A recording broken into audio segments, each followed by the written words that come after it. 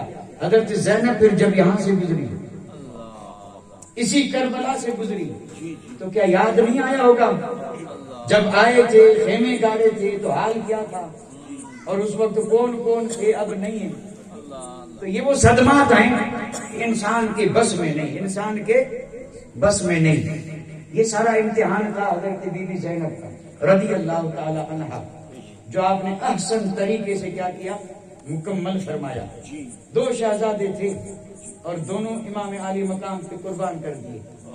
اور پھر جب آپ نے یہ عرض کیا تھا کہ اے میرے بھائی، قربانی آپ نے بھی دی ہے اور میں نے بھی دی ہے، آپ کا ایک بچہ ہے، اسے آپ کی نسل چلے گی، لیکن میں نے تو نسل کا بھی خیال نہیں کیا. حضرت زینب کا یہ کلام تھا، آپ نے کہا بھائی بہن ہو تو ایسی، میری نسل رہے یا نہ رہے، لیکن آپ کی اولاد سے امید ہے کہ جب تک آپ کی اولاد رہے گی تو مجھے ماں کہہ کر کے یاد کرتی رہے گی. آج اگر اہل بیت اطہار میں نفع ہے تو پھر حضرت زینب کو بھی کربلا اور کربلا کے بعد ویسے ہی یاد کریں جیسے کہ شہداء کربلا کو یاد کرتے ہیں. اور ہمارا یہ معمول ہے کہ ہم امام عالی مقام کے سجدے کو بھی سلام کرتے ہیں اور حضرت بی بی زینب کے سجدے کو بھی سلام کرتے ہیں. امام زین العابدین نے فرمایا، اسی بات کو میں اپنی بات ختم کر رہا ہوں کیونکہ بہت ہو گیا. حضرت امام زین العابدین فرماتے ہیں، آپ کے اقوال میں لکھا ہے، خود آپ فرماتے ہیں کہ قسم رب کی، میری پھوپھی جان حضرت زینب، ہم مدینے سے چلے مکہ، مکہ سے چلے کربلا، کربلا سے چلے کوفہ، کوفہ سے دمشق، پھر بصرہ ہوتے ہوئے کربلا ہوتے ہوئے اور پھر واپس آئے کہاں پر؟ مدینہ منورہ میں. کہنے لگے قسم رب کی، میری پھوپھی جان کی ایک بھی تہجد کی نماز قضا نہیں. سبحان اللہ، سبحان اللہ. یہ ہے زینب کا سجدہ. واہ واہ واہ واہ. اور راوی ہے امام زین العابدین سید سجاد. ایسے سجدے بھی کسی نے نہیں کیے اور ایسی عبادت بھی کسی نے نہیں کی. اور یہ لقب جو دیا ہے یا تو تابعین تھے انہوں نے دیا یا صحابہ نے دیا تھا. آپ کا نام سجاد نہیں، آپ کا نام زین العابدین نہیں، آپ کا نام ہے علی اوسط. نام ہے علی اوسط. امام علی مقام کی 3 جو شہزادے تھے، 2 تو شہید ہو گئے، 1 بچے. آپ نے تینوں کا نام علی رکھا تھا، علی، لیکن پہچان کے لیے ایک علی بڑا، دوسرا منجلا، تیسرا اصغر.